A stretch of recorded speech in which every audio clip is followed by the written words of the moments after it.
मुंह तो बंद करो अंकल।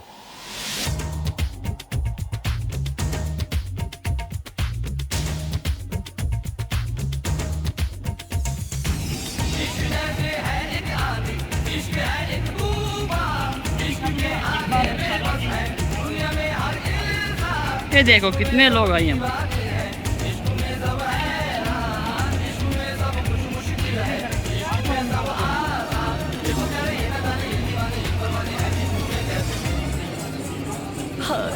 तुमसे मिलके दिल का है जो हाल क्या कहे, हो गया है कैसा ये कमाल क्या कहे। Wow excellent. वाओ इंडोर आपको हम स्टेडियम के अंदर दिखाएंगे, तो चलिए थोड़ा सा दिखाने का प्रयास करते हैं। ये देखिए हमारा ये देखिए आप जरा एक बार ये देखिए।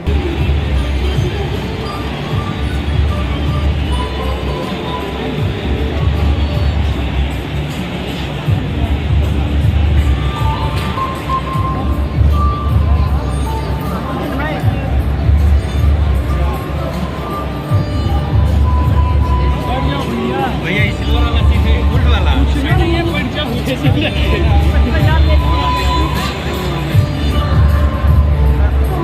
जान ये भी नहीं मिलेगा, ये फुल हो जाएगा, नहीं तो पीछे जाना पड़ेगा। अब पीछे में दिखाई कुछ नहीं देगा, बढ़ जाओ जहाँ मिल रहा है वहीं बढ़ जाओ।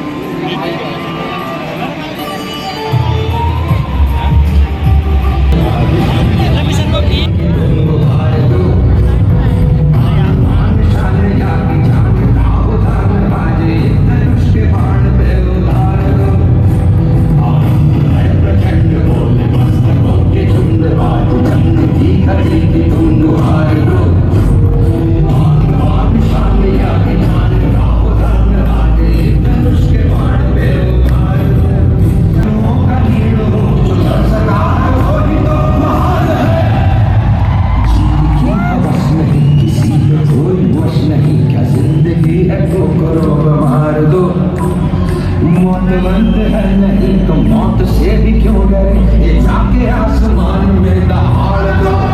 और भारत पहुंचा, और जैसे फिल्म इंडस्ट्री में उस जमाने में एक चलन था कि बेटा आया है, पढ़ लिख कर तैयार हो गया है, अब इसको लॉन्च किया जाए, राइट।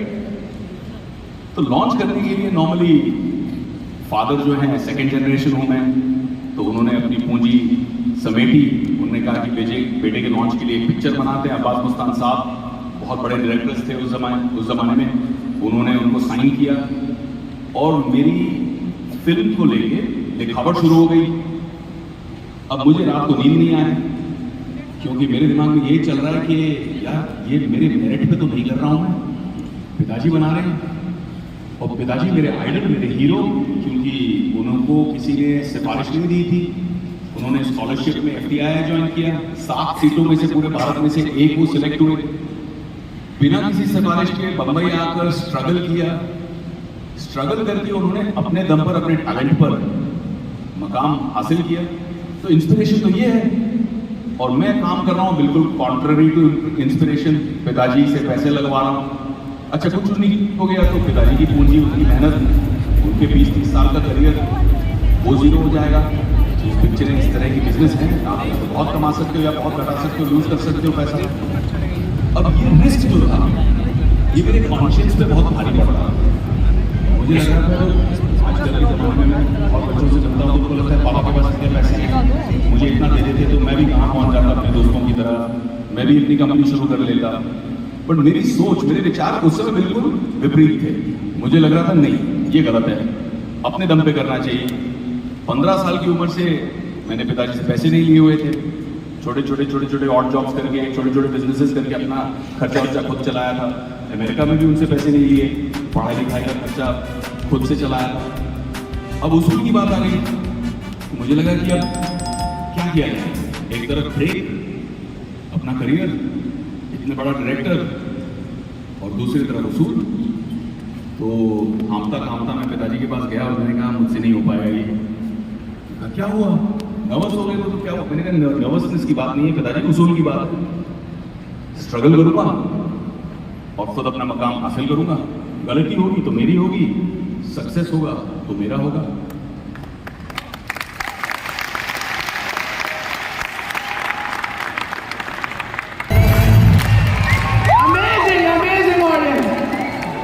देखो सर की फ्लाइट है, बहुत लिमिटेड क्वेश्चंस हम और ले सकते हैं। सर मेरा सवाल ये था कि जैसे आप एक बिजनेसमैन भी हैं और एक बॉलीवुड एक्टर भी हैं, और आपने कहा कि अभी से आपके मतलब हेल्थ का बिजनेस भी है, तो आप किस तरह से मैनेज करते हैं? स्पेशली मैं लेडीज़ के लिए ये क्वेश्चंस जानना चाहती हूँ, क्योंकि हमारे लिए ना बहुत मुश्किल होता है कि घर को भी मैनेज करना और साथ में अपने वर्क को भी मैनेज करना, क्योंकि मैं बड़ा बिजनेस में एक यही जानना चाहती हूँ कि कैसे हम लोग मैनेज करें इस चीज़ को। देखिए, मैनेजमेंट का प्रॉब्लम हर एक को है। मैं एक्टर हूँ, मैं एक्टर पहले हूँ, एंटरप्रेन्योर बाद में हूँ। एक्टिंग की वजह से मैं एंटरप्रेन्योर बना। मेरी यूएसपीज क्या है मैं जानता हूँ, मेरी खामियां क्या है मैं जानता हूँ। आपकी खामियां क्या है, आपके डिसएडवांटेजेस क्या है, वो आपको समझना बहुत ज़रूरी है और उस पर काम करना बहुत ज़रूरी है। एज ए वुमन एंटरप्रेन्योर मैं समझता हूँ कि घर का काम, लेकिन वही तो नारी शक्ति है। आज अगर पैंडेमिक के दौरान अगर माँ, बहन, भाभी ना होती तो हम शायद मर्द जो है भूखे मर गए। आप लोगों ने स्टार्टअप की दुनिया शुरू की, आप लोगों ने क्लाउड किचन शुरू किया, आप लोगों ने वो सब कुछ सिखाया हमें जो शायद हम कभी सीख ही नहीं पाते। तो आई थिंक वो आप हमेशा याद रखिएगा कि कहते हैं कि behind every successful man there is a woman. मेरा मानना है there are 3 women in my life. There are 3. My mother, who took me to that stage and said, "You are strong enough to stand up, stand on your own."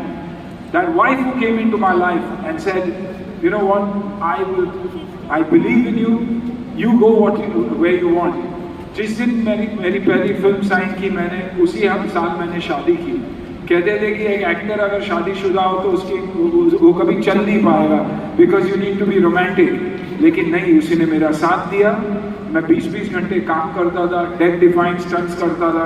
वो भरोसा रख के मुझ पर, उसने मुझे भरोसा दिया, and that's why I moved forward. वैसे ही बिटिया के जन्म के बाद लक्ष्मी पैदा हुई। I have never looked back after that.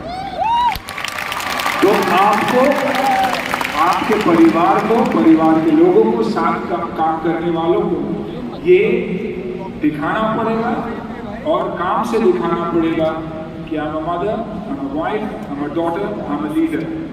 That's the positions that you come from. Thank you sir, thank you so much. दरवाजा खुला, एकदम गुस्से में लाल भड़के हुए। मैंने कहा जी? बोले मैं बहुत कुत्ता आदमी हूं।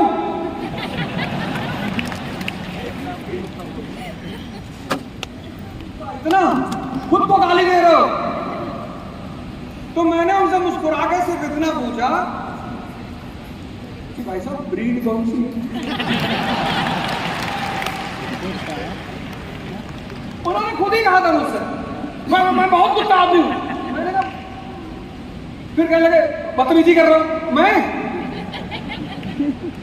आप ही ने कहा सर, अभी आप ही ने कहा। शांति, मन जो है ना, मन। हो जिया हो बिहार के लाला, अरे जिया तू 1000 साला। अरे जिया हो, अरे राज के बाला, जिया 10,000 साल। हर साल अरे जिया तू 1000, तनी नाची के, तनी गाई के, तनी नाची गाई सबके मन बहलावा ये भैया, तनी नाची गाई सबके मन बहलावा ये भैया। ओ जिया हो बिहार के लाला, जिया तू 1000 साला, जिया हो बिहार के लाला। हम लोग एक शिक्षक आदमी है, हम लोग के पास मतलब जो जेन्युइनिटी रहती है वही बताते हैं आपको। भाई देखिए, अगर आप किसी से प्रॉमिस जितने कर रहे हैं, जैसे मान के चलिए जिस फील्ड में आप लोग हैं, इतने लोग हैं, पता नहीं कौन किस फील्ड में, कमोबेश सब लोग हर फील्ड से ही आए होंगे।